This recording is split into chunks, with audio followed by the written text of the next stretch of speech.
Welcome to the Veterinary Financial Podcast, where we discuss financial freedom and professional success.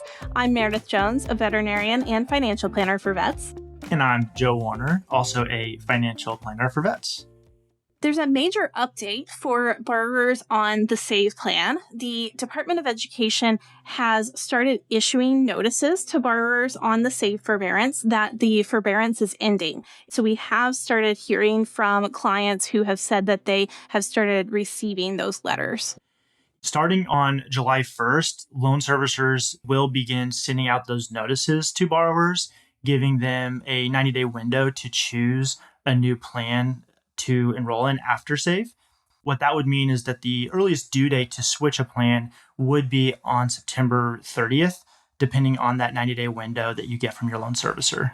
Yeah, and it can get confusing because there's two different letters, right? So there's the first letter that comes from Department of Education that's like, hey, you're going to get this letter from your loan servicer. And then there is the actual letter from the loan servicer. And so that's what's starting on July 1st.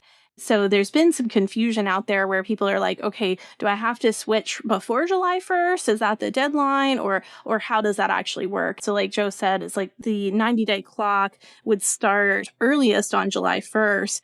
The earliest deadline would be, therefore, September 30th. So some people, because what they're doing is borrowers are going to be contacted in stages every 2 weeks. Not everyone's going to get that letter from the loan servicer at the same time. So you could have some people who their deadline to switch plans is September 30th. You could have other people that it's maybe the end of October, for example.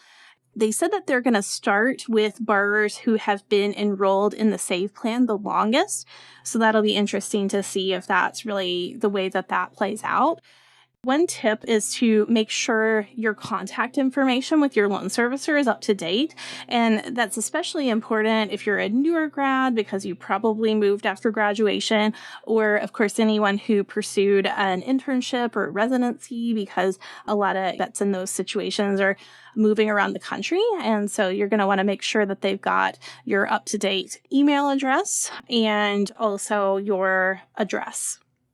Yeah, that could be really important to make sure that's up to date, because if you don't choose a new plan in that 90-day window that you get from your loan servicer, it could be costly for you over time in terms of your student loan strategy to repay that.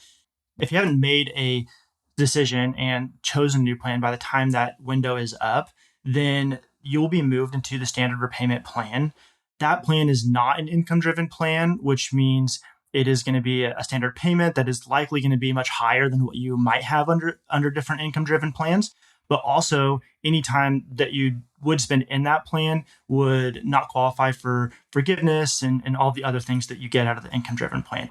That is really important to make sure that, like Meredith said, your information is up to date so that you do know when you need to switch plans, because that standard repayment plan as the alternative, if you don't choose one, could be quite costly over time, and also just in your payments.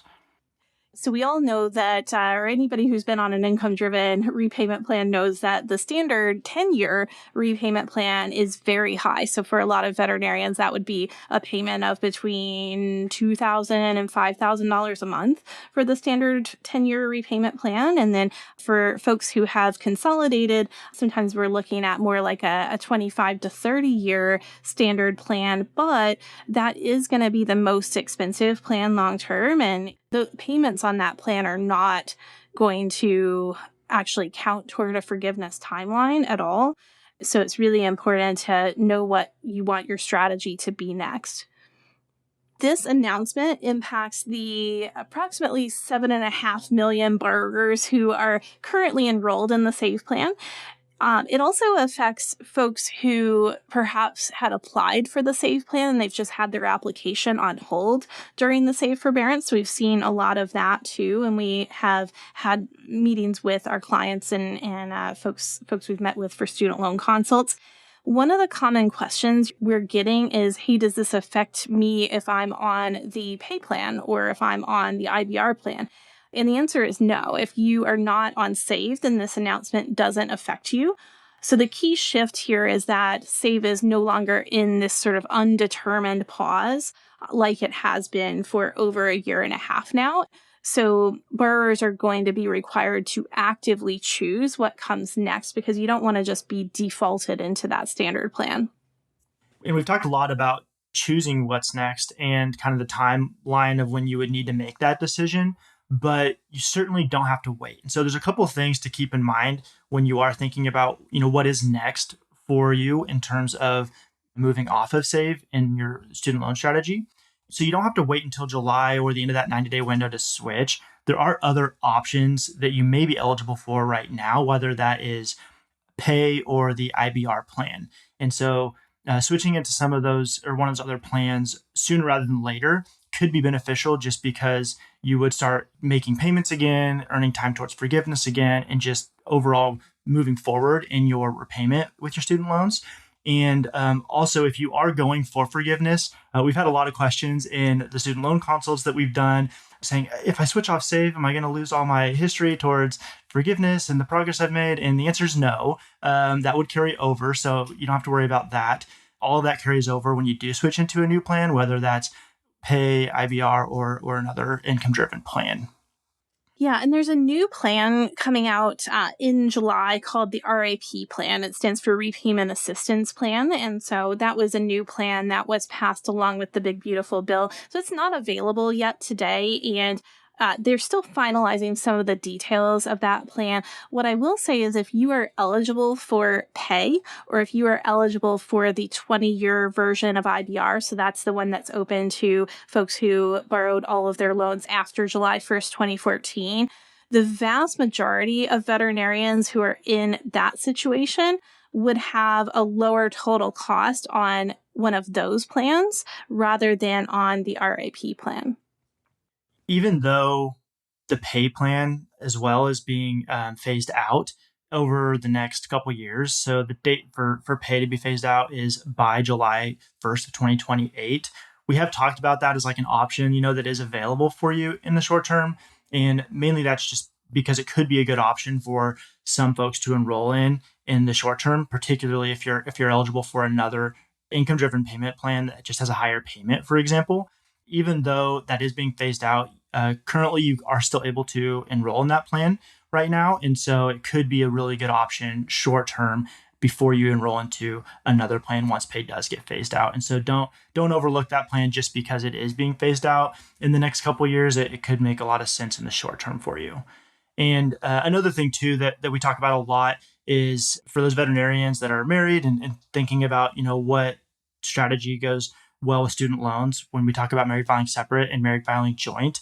If you have already filed your taxes for the year 2025, then you can still look before next tax season to see if married filing separate could save you money. But that's another thing that you can do as well when you are reviewing your strategy each year is which one of those options makes the most sense to help out with getting you the lowest payment possible and maximizing your strategy around student loan repayment. Yeah, and one thing that I want to add to what I was saying about, like, if you're eligible for the 20-year version of IBR, then you're probably going to be enrolling in that plan rather than the RAP plan. The reason for that is that the timeline for the RAP plan, it's a 30-year timeline. And so if you're eligible for that 20-year version of IBR, if you enrolled in RAP instead, if you're going for long-term forgiveness, like most veterinarians, you'd be paying on that plan for 10 years longer. And so it's really important to know some of the details of these plans before you make the decision